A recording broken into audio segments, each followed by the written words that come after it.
Black night का क्या मतलब होता है ये आज की इस वीडियो में सीख लेते हैं। ब्लैक नाइट का कई तरीके से इस्तेमाल किया जाता है, यानी कि अलग अलग कॉन्टेक्स्ट में इसका अलग अलग मतलब हो सकता है। सबसे पहले अगर हम मध्यकालीन इतिहास की बात करें, यानी कि मीडिएवल हिस्ट्री की बात करें, तो इसमें जो है लोक कथाओं में जो है ब्लैक नाइट का जिक्र होता है और ये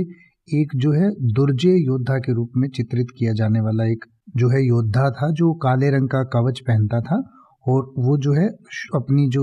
शूरवीरता के लिए वो प्रसिद्ध था। यानी कि वो ब्लैक नाइट जो है एक ऐसा योद्धा था जो कभी नहीं हारता था, या जो इसे कई बार हीरो के रूप में भी दिखाया गया है और कई बार विलन के रूप में भी दिखाया गया है। तो मध्यकालीन इतिहास में जो है ब्लैक नाइट का मतलब ये होता है। इसके अलावा अगर स्पेस एक्सप्लोरेशन की बात करें तो ब्लैक नाइट जो है वो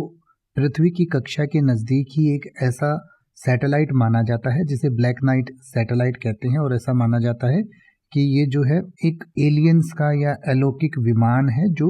पृथ्वी की जो है पृथ्वी के चारों तरफ चक्कर लगाता रहता है या पृथ्वी पर जो है नज़र रखता है, लेकिन इसके कोई भी वैज्ञानिक प्रमाण नहीं है। तो ये सिर्फ हो सकता है कि ऐसे ही कही सुनी बात हो, हम इसकी सत्यता की पुष्टि नहीं करते हैं। इसके अलावा मिलिट्री टर्मिनोलॉजी में जो है ब्लैक नाइट कोई एक कोड नेम हो सकता है कि किसी स्पेसिफिक वेपन का, यानी किसी हथियार को ब्लैक नाइट का कोड दिया गया हो, किसी व्हीकल को, किसी मिलिट्री यूनिट को, या किसी ऑपरेशन को, यानी कि इस तरीके के जो है कोड नेम यूज मिलिट्री में किए जाते हैं। अब अगर बात करें चेस की, यानी कि जो शतरंज का खेल होता है, उसमें भी जो नाइट है वो घोड़े को कहा जाता है। यानी कि हर खिलाड़ी के पास दो मोहरे होते हैं जिन्हें नाइट या ब्लैक नाइट कह सकते हैं आप, यानी कि जिसे हिंदी में घोड़ा कहते हैं, और इसी को चेस में इंग्लिश में ब्लैक नाइट कहा जाता है।